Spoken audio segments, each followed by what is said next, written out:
시청자 여러분 안녕하십니까. 여러분의 보좌관 주식대박 보좌관입니다. 화이팅! 투자는 개인의 판단에 따르지만 이번 영상이 큰 도움이 되시기를 바랍니다. 2월 1일 월요일 2월의 첫 거래일 10분 아침 시황 시작하겠습니다. 지난주 금요일 흐름부터 좀 살펴볼 텐데요. 양시장 모두 3%대 하락 보였고요. 상승 종목 수는 300개도 채 되지 않았고 하락 종목 수는 2200개 육박하는 모습을 보였습니다. 수급을 잠깐 볼 텐데요. 코스피에서 금요일날 외국인과 기관의 매도는 지속됐고 개인이 코스피에서 약 1조 7천억 매수했습니다.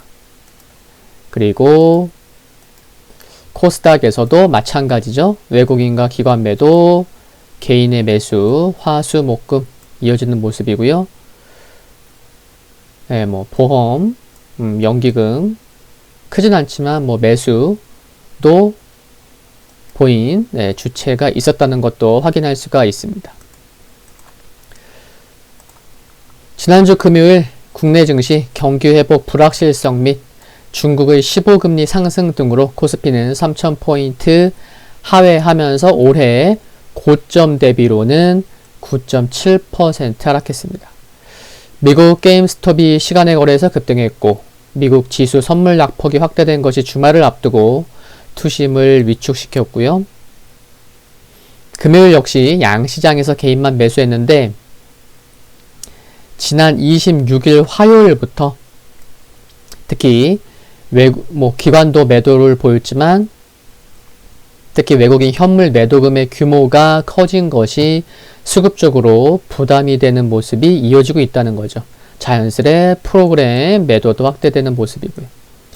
결국 1월 마지막 주 코스피에서 개인은 주간 8조 3천억 원을 매수했고 환율은 글로벌 주요 증시들의 변동성 확대 속에 단기 상승에 대한 차익 실현 출회되면서 소폭 하락 마감했습니다. 토요일 아침에 마감한 뉴욕 3대 지수 보면요. S&P 1.9%, 다우나스닥 2% 하락했고 필라델피아 반도체 지수 1.6% 하락했습니다. 필라델피아 반도체 지수 1.64% 하락한 거 말씀을 드리는 거고요. 주요 내용부터 좀 말씀드리면 우선 백신 소식이 있었죠. 존슨앤존슨이 1회 접종만으로 감염 예방 효과가 있는 코로나19 백신 후보물질의 감염 예방률이 미국에서 72%라고 밝혔는데 모더나 백신 등보다 수치가 낮게 나온 점이 투심의 부담 요인으로 작용을 했습니다. 그리고 역시나 헤지펀드와 개인 투자자의 첨예한 대립이 이어지고 있는 종목들의 급등은 시장 변동성 확대 요인으로 작용을 했고요. 종목들 흐름을 보시면 애플이 3.7% 하락했고 테슬라가 5% 하락했고요. 모더나는 8.5% 상승했는데 존슨앤존슨 백신 후보물질 데이터 수치가 낮게 나온 것이 상대적으로 호재로 인식되면서 상승을 보였습니다.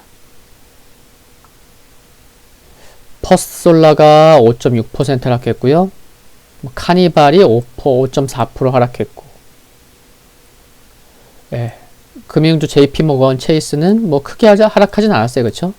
1.2% 하락했고 그리고 금요일날 또 영상도 올려드렸지만 시장 급락 이후 게임스탑, AMC 엔터테인먼트 67%, 53% 각각 또 상승하면서 급등하는 모습을 보였습니다. 유럽 증시는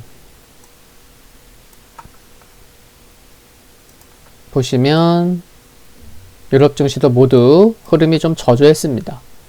코로나19 확산세 지속과 백신 공급 부족 지연 등의 이슈로 경기 회복에 대한 불안감이 투심을 위축시켰고요.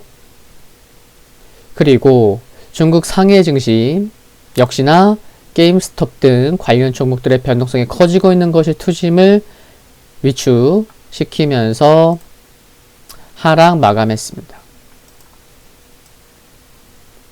유가는 코로나 백신 보급 우려, 증시 불안 등에 0.3% 하락했고요.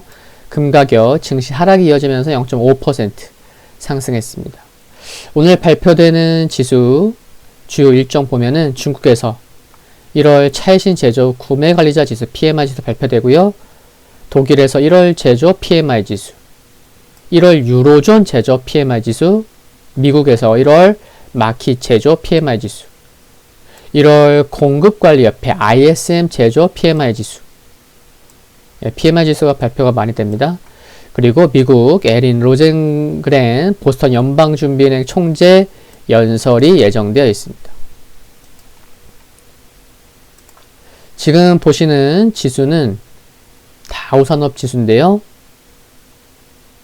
60일선 이탈했지만 3만 포인트 이탈됐지만 그래도 중요한 곳에 걸쳐 있는 모습입니다.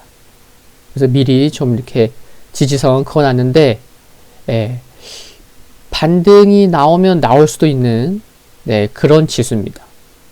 그리고 S&P 500 보면 다우는 61선이 깨졌지만 S&P 500은 61선 깨지지 않았고 또 미리 그어놨지만 또 여기 한 3,700포인트 전후는 또 기술적 반등이 나올 수도 있는 지수라는 거고요. 나스닥 보면 21선 이탈됐고 다우 S&P 500보다는 뭐 60일선까지도 아직 오지 않은 모습이고 또 기술적으로는 또 장중 저점이 또 중요한 지수입니다. 그리고 또 여기 한 13,000포인트 전후 장중 저점이 12,985포인트, 그러니까 13,000포인트 전후 기술적 반등이 나올 수도 있는, 나오면 좋을 만한 그런 지수라는 거예요. 장중 저점이. 필라델피아 반도체 지수도 역시나 보시면 여기서 좀 하방 경직성이 나오면 좋을 만한 그런 지수라고 보입니다. 그러니까 지금 4개 지수를 다 봤는데 기술적 반등이 나오면 좋은 자리까지 빠지기는 했어요. 하락하긴 했어요. 정말 뭐 지수가 하락할 만한 요인들도 여러 개 있지만 딱 기술적인 흐름만 놓고 보면 딴 거 다 제외하고 특별한 부정적 이슈만 없다면 자율 반등이 나올 수 있는 지점에 딱 걸린 자리라고 보입니다. 4개 지수 모두 다. 그만큼 변곡점이라는 거고요. 기술적, 심리적으로 중요할 수 있는 지수라고 보이는 만큼 상승이면 좋겠지만 강하게 지켜지지 못한다면 또 투심이 추가로 흔들릴 수도 있는 그런 변곡점이라는 거. 그래서 더 미국 증시에도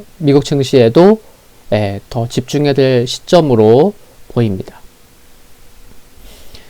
금일 및 이번 주 국내 증시 포인트 말씀을 드리면 지난 금요일 국내 증시 장중에 하락 종목 수가 2,200개를 넘기도 했었거든요. 제가 장중에 봤지만. 그리고 여기 보시면 뭐 2,200개는 넘지 않았어요. 종가는 마감한 거는요. 근데 장중에 2,200개를 넘기도 했는데 당일 하락 종목수 치고는 매우 많았던 것을 감안하면 이 부분은 역설적으로 나쁘지 않다고 보입니다. 매도 클라이막스 관점에서는 2,200개를 넘는다는 것은, 근데 다만 체크해야 될 이슈들이 여럿 있다는 거죠. 우선 성공적 백신 공급이 원활해야 경제 활동이 정상화되고 조기에 정상화 가능할 텐데 백신 공급 지연 관련 불확실성이 빨리 해결될 필요가 있다고 보이는 상황이고요. 그쵸? 아직은 아니라는 거죠. 또한 주말에 여러 뉴스 보신 분들 아시겠지만 많은 나라들이 꼭 유럽만도 아니고 입국 장벽을 높이는 것도 투심의 좋은 부분은 아니라고 생각이 합니다. 그리고 많은 분들이 알고 계신 국내에도 관련돼서 그런 흐름이 나타나지 않을까 또 기대하시는 분들도 계신 것 같은데 또 모르는 일이지만 미국에서 개인과 헤지펀드 간의 대결 구도가 형성되면서 게임스톱을 중심으로 한 관련 여러 종목들의 하루 변동성이 매우 큰데 이와 관련된 이슈가 좀 진정되고 해소되어야 미국 증시가 안정을 찾을 계기를 만들어갈 수 있기 때문에 현 시점에서는 미국 당국이 어떤 대응을 하느냐도 중요해졌다고 생각됩니다. 결국 국내 증시에서 개인 투자자의 자금이 풍부하다고는 하지만 당분간 변동성 확대는 불가피할 것으로 생각합니다. 불확실성이 큰 가운데서도 물론 긍정적인 부분을 찾을 수 있긴 하지만 앞으로의 기대감 등 근데 투심이 전반적으로 약해져 있기 때문에 호재보다는 그 다른 것들 악재에 민감할 수 있다는 점은 유의할 것으로 생각을 하고요.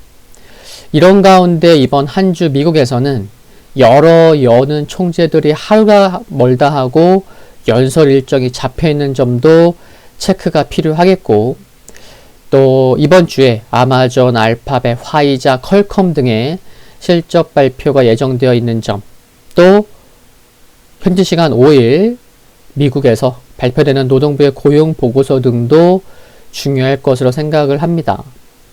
그리고 매월 월말, 월초는 많은 경제 지표들이 발표되는 것도 기억하셔야겠고요. 2월 1일 오늘 한국의 1월 수출 데이터 집계될 텐데 발표될 예정인데 시장에 또 어떤 영향을 미치는지도 체크가 필요하겠고 좋을 텐데 이게 또 재료 노출식으로 받아들여질지 기업들의 실적 발표가 있어도 그게 시장에 큰 영향을 긍정적으로 미치지 못하고 있는 상황이기 때문에 이런 말씀을 드리는 거고 역시나 장중에 미국 지수 선물 흐름도 예의주시해야 될 것 같습니다. 당분간은 좀 더 관심이 필요하다고 생각합니다. 지금의 약해진 투심이 반전되어서 확 돌아서는 날이 빨리 오기를 희망하면서 오늘 10분 아침 시황은 여기서 마무리하겠습니다. 구독과 좋아요는 큰 힘이 됩니다. 이번 주 또 그리고 넓게는 2월 화이팅입니다. 감사합니다.